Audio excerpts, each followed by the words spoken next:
అనారోగ్యం, ఉద్యోగం, వ్యాపారం అప్పులతో బాధపడుతున్నారా? వెంటనే జేకేఆర్ గురువు గారికి కాల్ చేసి ఈ వెబినార్ లో జాయిన్ అవ్వండి.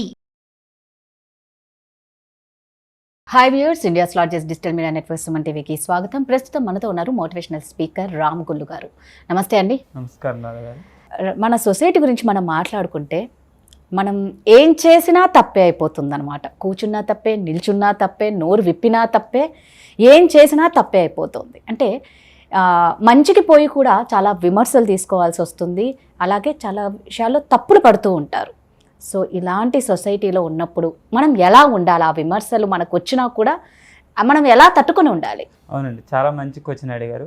యాక్చువల్లీ ఇప్పుడు ఈ సమాజంలో మనం చూసుకున్నట్లయితే మనం ఎలా బతికినా కూడా మనల్ని విమర్శించే వాళ్ళు ఎప్పుడు విమర్శిస్తూనే ఉంటారు. అలాగే వ్యతిరేకించే వాళ్ళు కూడా ఎప్పుడు మనల్ని వ్యతిరేకిస్తూనే ఉంటారు. ఎందుకంటే ఎవరి ఆలోచనలు వారివి, ఎవరి ఆశయాలు వారివి, ఎవరి భావాలు వారివి, అలాగే ఎవరి జీవన శైలి వారిదే. సో మనం ఒకరికి నచ్చినట్లు ఎప్పటికీ కూడా మనం బతకలేము. సో మనకు నచ్చినట్లు బతకాలి అనుకునేటప్పుడు మనం కొన్ని విమర్శలకి ఖచ్చితంగా గురవ్వాల్సి ఉంటుంది. సో దీనికి మనం ఒక చిన్న ఎగ్జాంపుల్ తీసుకున్నట్లయితే ఒక మోరల్ స్టోరీ చెప్తా వినండి. సో ఒక చిన్న పల్లెటూరులో తండ్రి కొడుకులు ఉంటారు. ఆ తండ్రి కొడుకులు వాళ్ళ ఇంటికి పనుల కోసమని ఒక చిన్న గాడిదని కొనుక్కోవాలని అనుకుంటారు. సో గాడిదని కొనుక్కోవాలనుకునే క్రమంలో ఒక సంత, అంటే మన పల్లెటూరులో ఇప్పుడంతా మనం మార్కెట్లు అంటున్నాం, కానీ మనం కొద్ది రోజుల క్రితం వెళ్తే సంతలు అనేవాళ్ళు. అంత చుట్టుపక్కల కొన్ని ఊర్ల నుంచి జనాలు వచ్చి అక్కడ మనకి సంతల్లా మార్కెట్లా ఉండేవి. అవి ఇప్పుడు సంతలు అనేవాళ్ళు, అప్పుడు ఇప్పుడు మార్కెట్లు అంటారు. సో అక్కడ ఒక చిన్న గాడిదని కొనుక్కున్నారనమాట. ఆ గాడిదని కొనుక్కొని వాళ్ళ ఊరు వచ్చే క్రమంలో ఆ గాడిదని తండ్రి కొడుకులు ఇద్దరు ఒక తాడు కట్టుకొని నడిపించుకుంటూ వెళ్తున్నారు. సో వెళ్తున్న క్రమంలో ఏదో ఒక చెట్టు కానీ ఏదైనా ఉంటుంది కదా, అక్కడ కొంతమంది వ్యక్తులు కూర్చొని ఉన్నారు. కూర్చొని ఉండి ఈ తండ్రి కొడుకులు అలా గాడిదని తీసుకుని వెళ్తున్న క్రమంలో అంటారు, ఇదేంటి మీరు గాడిదని బరువులు మోయడానికే కదా కొనుక్కున్నారు, సో గాడిదని మీరు పట్టుకుని తీసుకెళ్తున్నారేంటి, గాడిద పైన ఎవరైనా ఎక్కువ వెళ్ళొచ్చు కదా అని అంటారు. సో అప్పుడు తండ్రి ఆలోచిస్తాడు, ఇదేదో బాగానే ఉంది, బాగానే చెప్పారు, గాడిదని మనం బరువులు మోయడానికే కదా కొనుక్కున్నాము. సో ఈ గాడిద పైన కుమారుణ్ణి, అరే బాబు నువ్వు ఎక్కు, నేను గాడిదని పట్టుకొని ముందు వెళ్తాను, నువ్వు గాడిద మీద కూర్చో అంటాడు.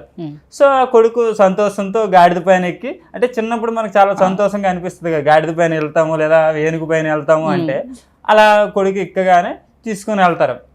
మరి కొంచెం దూరం వెళ్ళగానే ఇంక కొంతమంది జనాలు అప్పుడు అడుగుతారు, బాబు వయసు అయిపోతున్న తండ్రిని నడిపిస్తున్నావు, వయసులో ఉన్న పిల్లాడు నువ్వు గాడిద మీద కూర్చొని వెళ్తున్నావు, ఇదేంటిది, ఇది కరెక్ట్ కాదు కదా అంటారు. అయితే ఆ పిల్లాడు కొద్దిగా ఆలోచన వ్యక్తి ఉన్న వ్యక్తి కాబట్టి నాన్న సో నన్ను ఇలా అంటారు కదా, మీరు గాడిద మీద కూర్చోండి, నేను గాడిదని నడిపిస్తాను అంటాడు. సో అలా ఏమవుతుంది, మళ్ళీ కొడుకు దిగిపోయి తండ్రి గాడిద పైకి ఎక్కుతాడు. తండ్రి గాడిద పైకి ఎక్కిన తర్వాత కొడుకు తాడు పట్టుకొని తీసుకెళ్తూ ఉంటారు. అలా మరికొంత దూరం వెళ్ళాక ఒక ఊరు వస్తుంది. ఆ ఊర్లో జనాలు ఏమంటారు, ఏమయ్యా పెద్దవాడివి, తండ్రివి, నీకు అసలు బుద్ధి ఉందా, చిన్నపిల్లాడినేమో ఎండలో నడిపిస్తున్నావు, నువ్వేమో గాడిద మీద కూర్చుని సుఖంగా వెళ్తున్నావు, ఇది కరెక్టేనా ఒక చిన్నపిల్లాడితో నడిపించడం అంటే, అయ్యో ఇదేంటి నా పైన ఎలాంటి మాటలు అంటున్నారు, ఇది బాగోలేదు అనుకొని, సరే నాన్న మన ఇద్దరం కూడా గాడిద పైకి ఎక్కిపోదాం, అంటే దిగినా అంటున్నారు ఎక్కినా అంటారు, మన ఇద్దరం గాడిద పైన ఎక్కి వెళ్ళిపోదాం అని అంటారు. సో అప్పుడు మళ్ళీ గాడిద పైన ఇద్దరు తండ్రి కొడుకులు ఇద్దరు ఎక్కి అలా ముందుకు ఇంకా ఊరు వెళ్ళడం కోసం నడుస్తూ వెళ్తుంటారనమాట. అలా నడుస్తూ వెళ్తున్న క్రమంలో ఇంకొక ఊరు వస్తుంది.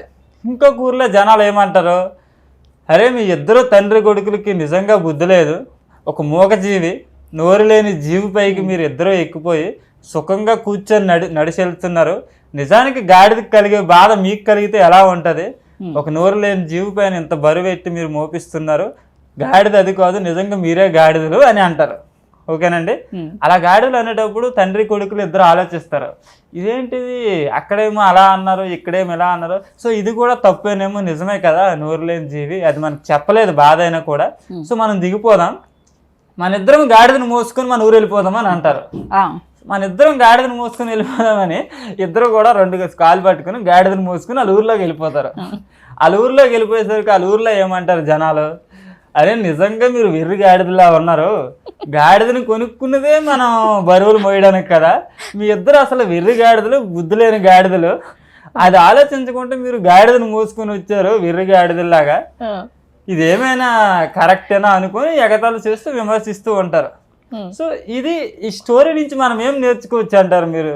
మనకు నచ్చినట్లు మనం చేయడం కరెక్ట్. 10 మంది సలహాలు ఇస్తూ ఉంటే లాస్ట్ కి ఏమీ చెయ్యలేక టైం వేస్ట్ అయిపోవడం తప్పితే అక్కడ ఏం లేదు. ఎస్, అవునండి. ఎందుకంటే ఈ సమాజంలో మనం ఎలా ఉన్నా కూడా విమర్శిస్తూనే ఉంటారు, మనం ఎలా బతకాలన్నా కూడా మనల్ని వ్యతిరేకిస్తూనే ఉంటారు. సో ఎవరికి నచ్చినట్లు బతకాలంటే మనం బతకలేం. మనకి ఎలా అయితే నచ్చిందో అలా నచ్చడమే, అలా బతకడమే ఉత్తమమైన వ్యక్తుల యొక్క ముఖ్య లక్షణం. ఎందుకంటే జనాలు అందరికి నచ్చినట్లు మనం బతకలేము. మనకు నచ్చినట్లు మనం బతకాలి అనుకునేటప్పుడు ఇతరులు చెప్పేవి మనం మంచి అయితే వినాలి, చెడు అయితే వదిలేసి మనకు నచ్చినట్లు మనమే మనం జీవించాలి. లేదు వాళ్ళకి నచ్చినట్లు మనం జీవిస్తాం అనుకుంటే మనకు నచ్చినట్లు మనం ఎప్పటికీ జీవించలేం ఈ సమాజంలో అయితే ఇప్పుడున్న పరిస్థితుల్లో. అయితే కరెక్ట్. ప్రధానికి తప్పులు పట్టే వాళ్ళకి అందరికీ మనం ఏం చెప్పుకుంటూ పోవడం అవసరం లేదు. అలా మనం చెప్పుకుంటూ పోతే లైఫ్ టైం అయిపోతే నువ్వేం సాధిస్తావు?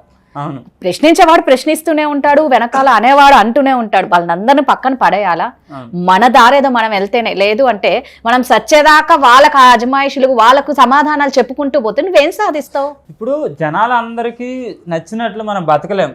లైక్ ఇప్పుడు నాకు ఫార్మింగ్ చేయాలని ఉంది అనుకోండి, నేను ఫార్మింగ్ చేస్తాను అంటే పల్లెటూరులో మా నాన్నకి జనాలు అందరూ ఏం చెప్తారు? అరే మీ కొడుకు నీలాగా వ్యవసాయం చేస్తాడా? లేదు నువ్వు వ్యవసాయం చేసి బతుకుతాను, సో నీ కొడుకుని ఉద్యోగం చేపించి బతికించు అని అంటారు. సో మా నాన్న ఏం చెప్తారు నాకు? అరే బాబు నేను వ్యవసాయం చేశాను, నువ్వు చదువుకొని ఒక మంచి ఉద్యోగంలోకి వెళ్ళి ఉద్యోగం చేస్తే నేను రేపు పొద్దున్న హ్యాపీగా ఫీల్ అవుతానని అంటాడు. అంతే ఏంటి, జనాలు అనుకుంటారు కాబట్టి మా నాన్న నేను ఒక ఉద్యోగస్తుడిగా ఉండాలని ఫీల్ అవుతాడు. కానీ నేను ఫీల్ అవ్వట్లేదు కదా అలాగా. నేనేమనుకుంటున్నా మా నాన్నలాగే కానీ ఇంకాస్త ఇప్పుడు మోడర్న్ పద్ధతుల్లో వ్యవసాయం చేస్తూ నేను బతకాలనుకునేటప్పుడు ఇతరులు చెప్పేది మా నాన్న వినడం వల్ల మా నాన్న నాకు అలా చెప్తారు. యాక్చువల్ నా మీద ప్రేమ ఎక్కువే ఉంటుంది, కానీ ఇతరులు చెప్పే మాటలు బట్టి మా నాన్నగారు ఎందుకు ఇలా అవుతుంది అనుకుని చెప్తూ నాకు ఉద్యోగస్తుడిగా చూడాలనుకునే క్రమంలో మనకు అలా మోటివేట్ చేస్తూ ఉంటారు. కానీ జనాల మాటలు పట్టించుకుంటే నేను వ్యవసాయం చేయలేను, అలా అని ఉద్యోగము చేయలేను. ఎందుకంటే నాకు నచ్చినట్లు నేను బతకాలనుకుంటే వ్యవసాయం చేస్తూ బతకాలి. లేదు జనాలందరికీ నచ్చేటట్లు అందరినీ సంతోష పెట్టాలనుకుంటే ఉద్యోగం చేయాలి. ఉద్యోగంలో మనం సరిగా ఉండలేమనుకునేటప్పుడు వ్యవసాయం చేయాలి. రైట్, బాగా చెప్పారు రామ్ గారు. కానీ నిజంగా ఒకటి మాత్రం కరెక్ట్ అండి, మనకు నచ్చిన పని, మనకు నచ్చిన ఉద్యోగము, మనకు నచ్చిన వ్యాపారము, ఏది నచ్చితే అది చేయడం కరెక్ట్. దాని మీద కాన్సన్ట్రేషన్ చేస్తే మనం ఒక సక్సెస్ఫుల్ అయిపోతాము. ఇందాక రామ్ అన్నట్టు వాళ్ళ నానేమో వ్యవసాయం చేయమన్నారని పాపం ఉద్యోగం చేయమన్నామని, కానీ ఈయనకు మాత్రం వ్యవసాయం చేయడం ఇష్టం అన్నారే, అది సూపర్.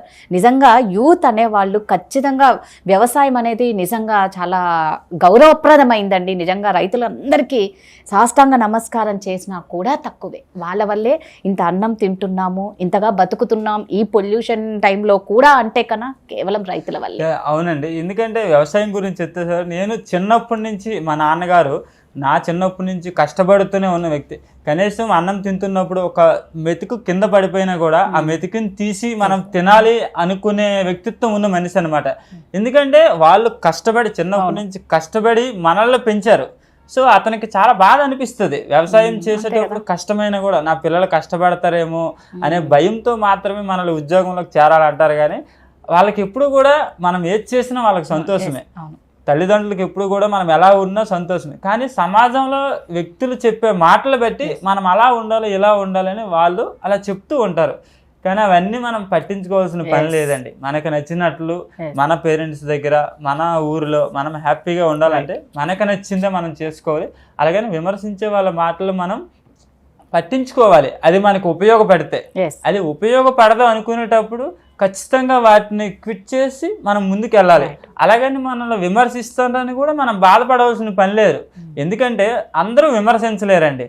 మనల్ని ఒక వ్యక్తి విమర్శించారు అంటే మనల్ని ఆ వ్యక్తి ఖచ్చితంగా పూర్తిగా అబ్జర్వ్ చేస్తున్నట్లే దాని అర్థం. ఇప్పుడు ఫర్ సపోజ్ నేను ఒక స్టేజ్ పై నుంచి పాట పాడుతున్నాను అంటే ఇందులో 10 మంది అందరూ చప్పట్లు కొడతారు. చప్పట్లు కొట్టేటప్పుడు అందరిలాగా మీరు కూడా చప్పట్లు కొట్టారు అనుకోండి, అందరిలాగా మీరు నన్ను చూసి నలుగురు చప్పట్లు కొడతారు కాబట్టి చప్పట్లు కొడతారు. కానీ అందులో ఎవరైనా ఒక వ్యక్తి నువ్వు అలా కాదు ఇంకొకలా పాడాలి, ఇలా పాడితే బాగుంటుంది అని అన్నారు అనుకోండి, ఆ వ్యక్తి నిజంగా మనల్ని పూర్తిగా అబ్జర్వ్ చేసినట్లు. ఎందుకంటే ఆ వ్యక్తి మనల్ని ఫస్ట్ నుంచి మనం ఎలా పాడుతున్నాం అనేదాన్ని గమనిస్తూ ఉన్నట్లు. సో అలాంటి వ్యక్తిని యొక్క విమర్శను మనం ఖచ్చితంగా తీసుకోవాల్సి ఉంటుంది. ఎందుకంటే దాని నుంచే కదా మనం ఏదైనా నేర్చుకోగలం. విమర్శించే వాళ్ళ వల్ల కూడా కొన్నిసార్లు మనకు మంచి జరుగుతుంది. సో అన్ని విమర్శల్ని చెడ్డగా చూడవలసిన పని లేదు, అలాగని అన్ని విమర్శల్ని కూడా మంచిగా చూడాలని పని కూడా లేదు. సో టోటల్గా మీకు ఏది నచ్చితే అది చేయండి, అది సమాజానికి మంచి అయ్యేలా, మీ వల్ల ఇబ్బంది కలిగేలా మాత్రం చేయకండి. Thank you. Okay, thank you.